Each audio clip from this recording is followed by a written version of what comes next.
वेळेची शिकवण. एका मोठ्या आणि धावपळीच्या शहरात समय नावाचा एक मुलगा राहायचा. समय खूप आनंदी असायचा, पण त्याला एक वाईट सवय होती. तो कोणत्याही कामाला नेहमी म्हणायचा, मी हे काम नंतर करेन, मग ते अभ्यास असो वा आपली खेळणी नीट ठेवणे असो. एके दिवशी संध्याकाळी त्याची आई अनन्याने पाहिले की समयच्या शाळेच्या निळ्या दप्तराचा एक छोटासा धागा निघाला आहे.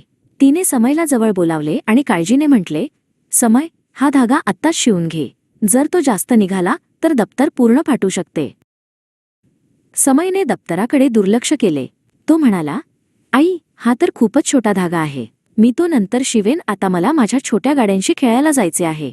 असे म्हणून तो आपले खेळणे घेऊन जमिनीवर बसला. दप्तर कोपऱ्यात तसेच पडून राहिले. दुसऱ्या दिवशी सकाळी आकाशात काळे ढग जमा झाले होते. समयला शाळेसाठी उठायला थोडा उशीर झाला होता. तो घाईघाईने तयार झाला आणि त्याने आपले जड दप्तर खांद्यावर लटकवले. त्याला बस पकडण्यासाठी वेगाने धावत जायचे होते.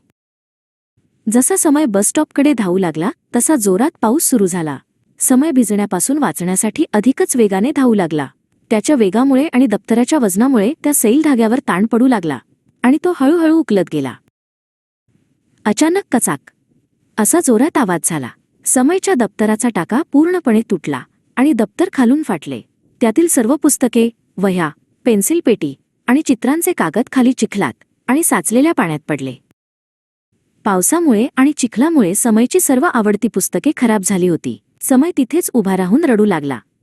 अरे रे, मी जर आईचे ऐकले असते तर आज ही वेळ आली नसती, तो हुंदके देत स्वतःशीच म्हणाला. तेवढ्यात त्याची मोठी बहीण क्षणा तिथे आली. तिने पाहिले की समय पावसात भिजतोय आणि त्याचे सामान विखुरले आहे. तिने लगेच आपली मोठी रंगीत छत्री समयवर धरली आणि त्याला चिखलातून पुस्तके गोळा करायला मदत करू लागली. घरी परतल्यावर समय खूप शांत होता.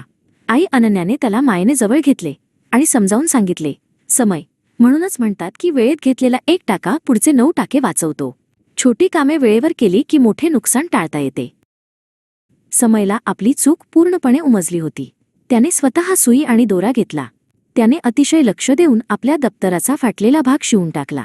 त्या दिवसापासून समयने नंतर करेन असे म्हणणे कायमचे सोडून दिले.